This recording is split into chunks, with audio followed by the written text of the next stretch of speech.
You're listening to School Leadership Reimagined, episode number 58.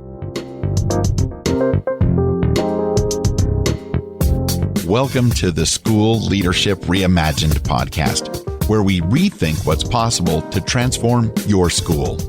If you're tired of settling for small wins and incremental improvement, then stay tuned to discover powerful and practical strategies for getting every teacher in your school moving towards excellence. Now, here's your host, Robin Jackson. Hey builders, welcome to another episode of the School Leadership Reimagined podcast. I'm your host, Robin Jackson, and today we're going to talk about your unfair advantage. You see, there's something that I don't talk about a lot as a builder, and sometimes I even feel guilty about it because people come to me all the time and they ask for my help in things, and then I help them and they're saying, "Oh, wow, how did you know that?" Or people come to Builders Lab and then they go back and they start transforming their schools, and other people look at them and they say, "Wow, what do you know? What's your secret?"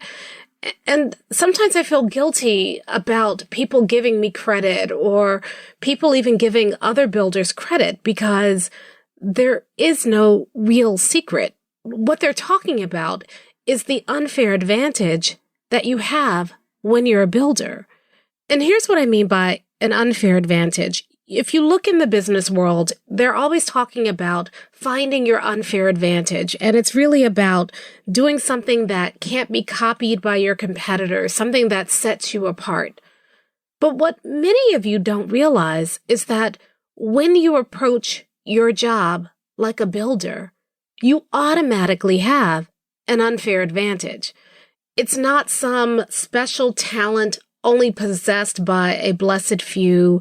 It's not some extraordinary gift that you have. It's simply knowing how to approach your job like a builder. And when you do that, it automatically gives you an unfair advantage. So today I want to talk about that unfair advantage. I want to kind of demystify it a little bit and let you know that that unfair advantage is available to every one of you who chooses to do your job like a builder, to start occupying this space, to start being a builder. When you choose to be a builder, when you choose to view your work through the lens of a builder rather than a boss or a leader, you automatically have an unfair advantage. And speaking of unfair advantages, I've got another one for you. You see, when you come to Builders Lab and you build your own builder's blueprint, and you take it back to your school, people will start looking at you and say, "What got into you? What happened to you? What's happening?" Because all of a sudden, those challenges that have been so seemingly insurmountable in the past, all of a sudden, you're tackling those challenges, those obstacles that have derailed your plans in the past. All of a sudden, you're removing those obstacles. All those people who have been so challenging to work with in the past, all of a sudden, you found a way not only to work with them, but to help them grow and thrive and move towards your vision and your mission and your core values. People come to Builders Lab and they go back to their schools with a brand new sense of purpose, with new tools that they didn't have before, and they start having success after success after success. And if you want to experience that, then I invite you to join us at our next Builders Lab. Now, the tickets for January are no longer available, but we have 2 Builders Labs coming up this summer, and now's a great time to start planning for that.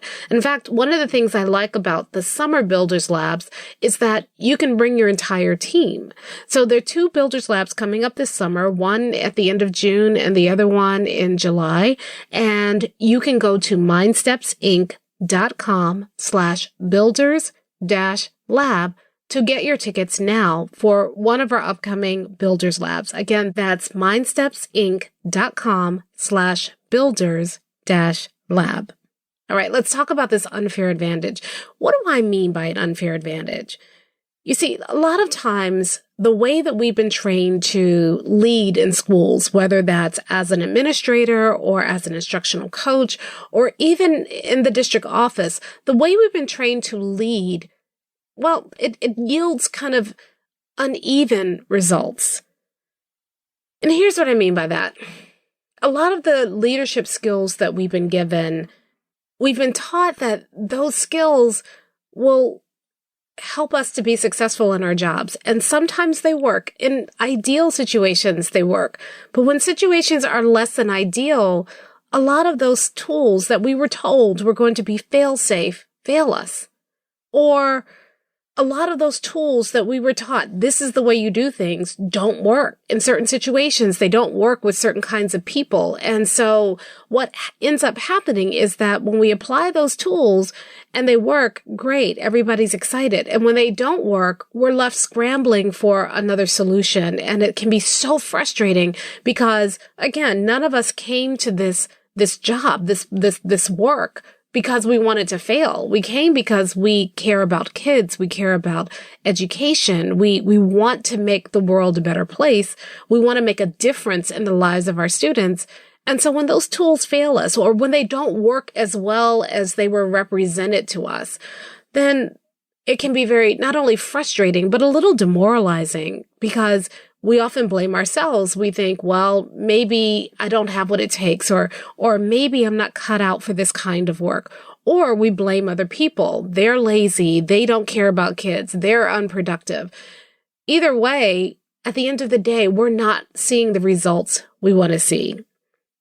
And when you're a builder, you don't experience that same frustration. You don't feel the same kind of self-blame where you feel like maybe it's my fault. And here's what else. You don't blame other people like it's their fault, because you don't experience those same kinds of failures and frustrations.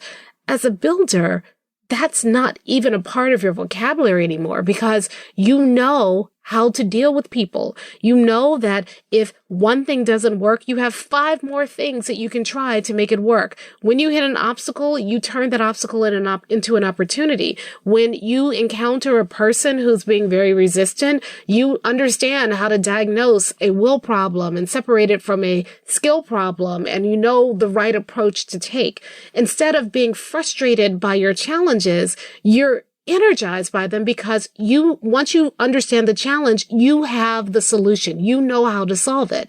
And that can be almost an unfair advantage. When you start approaching your work like a builder, people start to wonder, how is it that you just go from one success to the next? How is it that you were able to handle this person when I couldn't? How is it that you were able to overcome this obstacle when it's held everybody else back? And because being a builder, it becomes so much a part of you, a lot of times you don't really know. You just kind of shrug and say, well, I don't know. I kind of figured it out. Or I don't know. I just kind of knew what to do. Or I don't know. I just kind of, found an in with that person. But in reality, you do have an almost unfair advantage over people who are using the boss approach or the leadership approach, because the things that derail a boss and the things that frustrate a leader, they just don't derail you. They just don't frustrate you, because you have a strategy and a way to solve it. And so what I want to talk about now I want to give you some very specific examples of that unfair advantage and how you can start to leverage that advantage to your advantage, how you can start to leverage buildership to give you an advantage over your problems. So one of the foundations of buildership are the 4 disciplines of buildership. And those 4 disciplines are feedback, support, accountability, and culture. And a lot of people hear those disciplines and they say, oh, I do that already. And I don't disagree with them. They probably already do or provide some form of feedback. They probably already offer some type of support to teachers. They probably already hold people accountable. They probably already have tried to do some things to deal with their culture. But when you approach those 4 things like a boss or like a leader, you will always encounter obstacles and failure. But when you approach those 4 things and make them disciplines, and you approach them like a builder, you will almost always encounter success. It gives you an unfair unfair advantage. Let me give you an example. Let's take feedback, for example. Most leaders give feedback. In fact, for a lot of leaders, having to give feedback is really the bane of their existence because they're always trying to find time to get into classrooms. And many leaders dread the feedback conversations because they know that certain teachers are going to give them pushback, or they don't know what to say, or even if they have the conversation, they know the teacher is going to ignore their feedback and they're going to go in a classroom a week later, a month later, a year later, and they're going to continue to see the same thing. So feedback is a big deal for leaders. Most leaders practice some form of feedback, and yet that feedback isn't really successful most of the time. And a lot of times it just feels like another thing that I have to do. I have to get into classrooms. I know that some districts I've been in require that you get into classrooms so many times a week. And so people are just kind of going into classrooms and, giving people random feedback, but there's no system, there's no process, and there's no progress. But when you approach feedback like a builder, you do things differently. Instead of scrambling to get into classrooms, you have a plan and a strategy for not only getting into classrooms, but getting into the right classrooms at the right time. And you're able to do that without sacrificing the other things that are on your plate, the other responsibilities you face. Getting into classrooms doesn't feel like an interruption to your day. It doesn't feel like a hoop you have to jump through. Getting into your classrooms feels like a very natural part of your job. You actually look forward to it. And the reason you look forward to it, and you also look forward to those feedback conversations, is because you know that the teachers are not only going to welcome you into their classrooms, but when you give teachers feedback, they will welcome your feedback and they will immediately implement your feedback. You don't dread those difficult conversations because you're equipped with how to handle them. It doesn't matter if the teacher is struggling or if the teacher is one of the best teachers in your building. You have an approach that you can take with that teacher that takes any teacher that you're giving feedback to and helps that teacher grow and improve and get better. And so teachers look forward to your feedback. You are giving teachers feedback that is actually meaningful. And not only that, you're giving teachers feedback that helps them improve, and they take that feedback, they implement that feedback, and you see improvement from one visit to the next. Now, what's the secret? It's all feedback, right? No. When you give feedback like a builder, you have an unfair advantage, and here's why. Builders don't spew feedback all over teachers. Builders know how to understand the root cause. When they go into classrooms, they are looking for the root cause of what is going on in that teacher's practice at that particular moment. So when they give teachers feedback, because they're giving them feedback that addresses the root cause, they are giving teachers feedback with which the teachers cannot argue. It's just true. And when teachers hear that kind of feedback, whether it is negative or positive, when they hear the truth about their practice, and when administrators are consistent or coaches are consistent and giving teachers that kind of feedback, I call it one thing feedback. When you do that, teachers have no choice but to accept that feedback and to start implementing that feedback. So you don't play these games where you go in and give teachers feedback and they ignore it, and you go in the classroom and you give them more feedback and they push back against it, and you go in the classroom again and you give them more feedback and you're seeing the same thing over and over and over again. You also don't have those feedback conversations that end up in tears, or those feedback conversations that end up as arguments or in strained silence. And you also don't have those feedback conversations where people play the feedback game where, you say something and then they say something, and both of you know that you're just going through the motions. And at the end of the conversation, both of you can check that conversation off your list and then move on with the rest of your lives. But nothing actually changes in the classroom. When you know how to give one thing feedback, like a builder, those feedback conversations are meaningful. Those feedback conversations actually lead to change. One thing feedback gives you an unfair unfair advantage. It's feedback that teachers have probably never experienced before. It's feedback that helps teachers focus on the right issue. It's feedback that helps you have a meaningful conversation with teachers that actually will matter. And doing that gives you an unfair advantage. Other people are giving people feedback where they're just kind of going through a laundry list or a checklist of feedback, or they're giving feedback about a whole bunch of stuff and never getting to the root cause, or they're giving surface feedback, or they're giving useless feedback because they are going through the motions. When you get feedback like a builder, not only are people welcoming your feedback, not only is that feedback dialing in to the absolute most important issue that needs to be addressed right now. Not only is your feedback so focused and gives teachers so much focus that they actually can improve from one visit to the next, you can do it in less time and with less drama. That's your unfair advantage. Let's take something else. Let's take support. Everybody gives teachers support. I get calls all the time. We have a PD day coming up in February. Can you come? And I say, what do you want me to do? I don't know. We need something to fill the day. I don't take those gigs. But people, are going, and it's surprising to me how many people are wasting time and energy and money on support that doesn't have a focus, that doesn't really matter, and that's not going to change teacher practice. Most leaders offer some sort of PD. They went to a conference in the summer. They heard somebody speak and they thought, oh man, we need to do that. And they bring that person in, or they see a program and they're saying, hey, we have that problem. Maybe this program will help.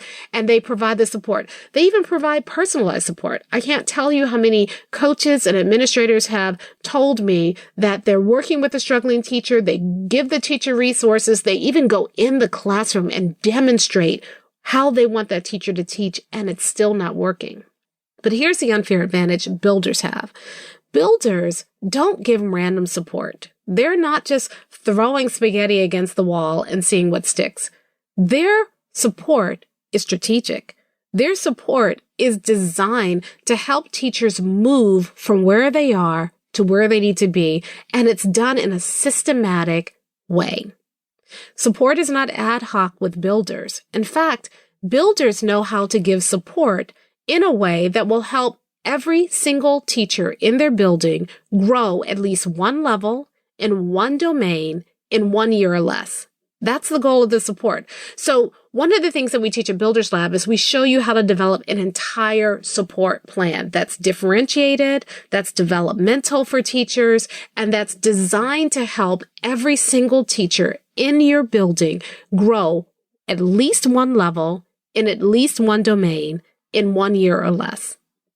And you can do that without killing yourself. In fact, our support process doesn't involve you going in and teaching teachers classes for them. The support process really hones in on where the teacher is and then helps you pick the exact kind of support that the teachers need in order to move one level. And it shows you how to track it for every single teacher throughout the year. So whether you are a coach or you're an administrator, you have a systematic process that moves teachers. You're not doing random support. You're providing support where you can track the effectiveness of that support, and you can see teachers moving every single year until every single teacher in your building is a master teacher. That's different. That gives you an unfair advantage where other people are doing PD throughout the year and maybe a couple of teachers adopt it, but the teachers who really need it don't do anything with it. Or maybe you are providing support with a couple of teachers who are really struggling and you see a little teeny incremental improvement, but it's kind of frustrating because even though they're working really hard, it's not making the big difference you want to see happen in the classroom. That's what everybody else is doing. But builders have an unfair advantage because they have a support process that actually works. They have a support process that actually produces measurable results for teachers. It's an unfair advantage. Let's take something like accountability. Now, accountability is a dirty word unless you're a builder. If you're a boss or a leader, most of the time, accountability means you have to hold people accountable. In order to hold people accountable, you have to constantly stay on top of them. You have to constantly chase and check and correct people. It almost makes you into the bad guy. And you are so worried about holding people accountable that you feel like if you don't watch people then they are going to go back to doing what they weren't supposed to be doing in the first place. But being a builder means that you're going to approach accountability differently. Instead of holding people accountable, you're going to help people be accountable. So you're not going to chase and check and correct people. Builders know how to help people be accountable even when nobody's looking. When you approach accountability like a builder, you can have confidence that even if you're not there, right there in the classroom monitoring things, or right there in the school monitoring things, the right thing will still get done. And the reason that you have that kind of unfair advantage is because as builders, you know how to build accountability into the very fabric of everything that you're doing. You see, a lot of times we rely on people's willpower to be accountable, or we rely on the strength of our own determination and chasing people to hold people accountable. I know administrators right now who feel like they are doing such a good job of holding everybody accountable. But what it means is they're working late, they're working nights, they're working weekends, they're checking up on people. People are having to submit things in. People are having deadlines. And if they're not doing the deadlines, they're being written up. People are being forced to do things that create more work for them so that you can hold them accountable. That's not accountability. That is you working harder than you have to work in order to make people do something that they are unwilling to do unless you make them. That's not commitment. That's not cooperation. That is compliance or coercion. And it's unsustainable. It's going to wear you out. It's going to wear everybody else out, and it's going to kill your culture. Builders know that. And so what they do is something different, and it gives them an unfair advantage because instead of chasing everybody and checking and correcting and having to hold people accountable, they put things in place so that being accountable becomes the easiest route for people to take. They make it easy for people to be accountable. They help people want to be accountable.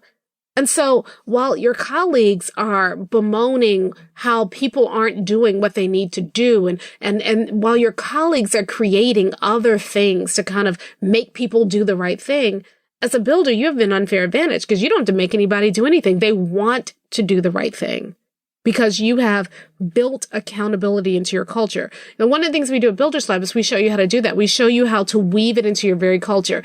And I'll be honest with you, it's kind of unsexy. I mean, it's, I wish there was some sort of magic word that you can say, but there's some really basic things that you can do in order to help people be accountable without you having to constantly monitor them.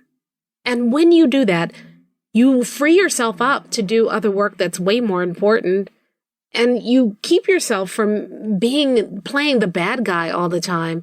And all of that gives you an unfair advantage. Now let's take culture, because as a boss or as a leader, a lot of times we've been taught, culture is one of those tricky things. And so a lot of times people tell me I have a toxic culture in my school and there's nothing I can do about it. Or we think the only thing we can do to change the culture is to change the players. It's a huge mistake that I see people making all the time. They say, if I could just get rid of these teachers, my culture would change, without ever questioning what turned those teachers toxic in the first place. A lot of times people focus on getting rid of people and thinking that's going to change their culture, when in reality, if they get rid of those people and bring new people into that toxic culture, over time, that toxic culture is going to turn those great people you just bought in into toxic people. Because if you don't change the culture is going to start changing people. But the problem is, most of us weren't taught in our leadership training how to really transform culture. We were taught to deal with it. We were taught to circumvent it. A lot of times we complain about it, but we weren't taught to shape it. And so that's why being a builder gives you an unfair advantage, because instead of being a victim of your culture, or instead of having to deal with the toxicity that's lurking in your culture, or instead of having to sit by and watch helplessly while other people come in and hijack your culture, as a builder, you know how to transform culture. You know how to shape culture and make it healthy. You know how to align your culture with your vision, mission, and core values to the point where even the most toxic people in your building come aboard and they start supporting this new culture. And it happens quickly. Not 3 years, not 5 years. It can happen in the space of one school year with the people you already have. You see, even though it seems like on the surface as a builder, you are doing the same things as everybody else, you're not. Once you approach your work like a builder, you automatically have an unfair advantage. Number one, as a builder, you can do things other people can't do. You can turn around a school that other people have written off, or you can take a school that's already good and people think, well, this is as good as it's going to get. And you can take that school and turn it into a great school, even though everybody was really satisfied with the status quo. You can reach people that other people haven't been able to reach. You can see solutions where everybody else just sees problems. Not only that, as a builder, you can turn obstacles into opportunities. You see, most people reach obstacles and it derails their whole program. Maybe you've experienced that in the past yourself, where you start the year, you're gung-ho, you know that you want to do some things this year, and the slightest little obstacle derails everything, and it can be so frustrating. Well, as a builder, those obstacles just become new opportunities. You have plans that are so flexible that an obstacle doesn't derail it. In fact, you know how to take your obstacles and remove them for good. And that gives you an unfair advantage. The other thing is that builders achieve huge wins where other people just achieve incremental gains.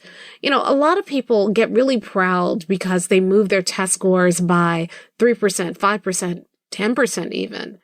But builders look at those and they say, "Ooh, that's not good enough. We have a sense of urgency. We need to move things more." And so builders, they get huge wins when everybody else is just getting incremental gains. And everybody looks at the builder and thinks that they're some sort of wonder kid, when in fact, they are just reaping the unfair advantage that buildership gives you. Also, builders get more done with less. You see, because builders don't tolerate inefficient systems and in fact put more efficient systems in place, they are able to get more done in less time. They also don't get caught up in a lot of petty games and power struggles. Instead, they build a culture where people don't resort to those things because they're so focused on what we're all building together. They don't lose momentum for false starts or, because they've chosen the wrong plan, because builders build in accountability. So they don't kind of wear out halfway through. They don't fizzle out. They don't look up in January and say, "Oh yeah, we were supposed to do that thing. We should really start doing something more about it." They don't get distracted from their goal. They have built in accountability that keeps the goal first and foremost in their mind. It helps them stay focused even when, as a human being, they may lose the discipline and the focus. The accountability that they build in compensates for the very human tendency to get distracted and keeps them on track. They don't wait for years and years and years for teachers to change or for teachers to improve or for them to retire or leave or for them to get rid of them. They know how to move with the teachers they already have. They know how to provide support that gets every single teacher in their building moving, from the struggling teacher that really needs to move and move quickly to the veteran, amazing teacher who's already amazing, but whose practice has started to kind of stagnate a little bit. They know how to get everybody moving. They don't struggle to get into more classrooms. They have a feedback system that helps them to get into the right classrooms at the right time. You see, a lot of people focus on how many classrooms can you get into, but it's not about how many classrooms you get into. It's, are you getting into the right classrooms at the right time so that you can give people the feedback and the support that they need? They also don't get into personality conflicts that drain their energy, because instead, builders understand will and skill, and they know how to navigate the minefield of individual personalities in a way that helps everybody perform at their best. Builders don't waste time creating plans that aren't going to work. Instead, they have a process that helps them create a concrete, airtight plan And then they have a process to continue working on that plan until they see success. And they don't get derailed by, things that pop up along the way, because their plans are so flexible that they know how to handle obstacles. In fact, they know how to anticipate them, and they know how to remove those obstacles for good. As you can see, when you approach your work like a builder, it gives you an unfair advantage. And I say unfair because you can do things that other people can't do. You can get things done with less time. Other people are saying, well, I can't get this done because I need to, more resources, or I need different teachers, or I need different students or different parents. But when you are a builder, you know how to turn your school into a success story with the people and the resources you already have. And that gives you an unfair advantage. That makes you special, unique, different. It helps you to get things done that other people can't get done. It helps you to reach the goals that you set for yourself without having the stress that other people are experiencing. And so I want to encourage you on your journey to buildership today. I know that it's going to require thinking differently. I know it's going to require doing things differently. And that can sometimes feel scary or intimidating, especially if you are steeped in leadership training or boss training. You're going to have to shift. But I can tell you that it's worth it. Because when you approach your work like a builder, it gives you an unfair advantage. It helps you to do things that seemed impossible before. It helps you to get started moving right now. You don't have to wait. You don't have to wait until somebody leaves, or wait until you get the funding, or wait until the district is in a different position than it is now. Instead, when you approach your work like a builder, you get it done now, today, this school year. And that kind of unfair advantage is a kind of unfair advantage I want you to have. It's a kind of unfair advantage that helps you finally make the difference that you were meant to make, that you've been trying to make all along. It helps all of the obstacles that you've been facing in the past evaporate, and you start to make this progress towards your goals. I love talking to Builders Lab alumni. I love checking in with them and hearing the success stories that they have. Things that have for years been bothering them or holding them back. They start evaporating. They start saying to me, I can't believe that I am able to accomplish this. I can't believe that this teacher who I've been struggling with for years has finally turned around. I cannot believe that this culture that has been slowly toxifying over time became so healthy in such a short period of time. That's the difference that you can make when you approach your work like a builder. So that's it for this time. Next time, I'm going to talk about something that I've been thinking about for a while. A lot of people have been writing to me recently on LinkedIn. And by the way, if we are not connected on LinkedIn, we need to be connected. I'm Robin Jackson on LinkedIn. Please connect, because it's a great way for you to ask questions or to give me feedback, or, to kind of see some of the behind the scenes things that we're doing with the podcast. But a lot of people have been writing me lately on LinkedIn, and they've been sending me private messages and saying things like, I really, can see how Builders Lab can help somebody with a struggling school, but I don't have a struggling school. So I'm not sure if it's going to be right for me. Or I can see how some of these things around buildership could help somebody who's really drowning, but I'm doing a pretty good job already. So do you have anything for me? And so next time I want to talk about, how do you take a good school and turn it into a great school? And how do you do it like a builder? I'll talk to you next time. Thank you for listening to the School Leadership Reimagined podcast. For show notes and free downloads, visit schoolleadershipreimagined.com. School Leadership Reimagined is brought to you by MindSteps, Inc., where we build master teachers.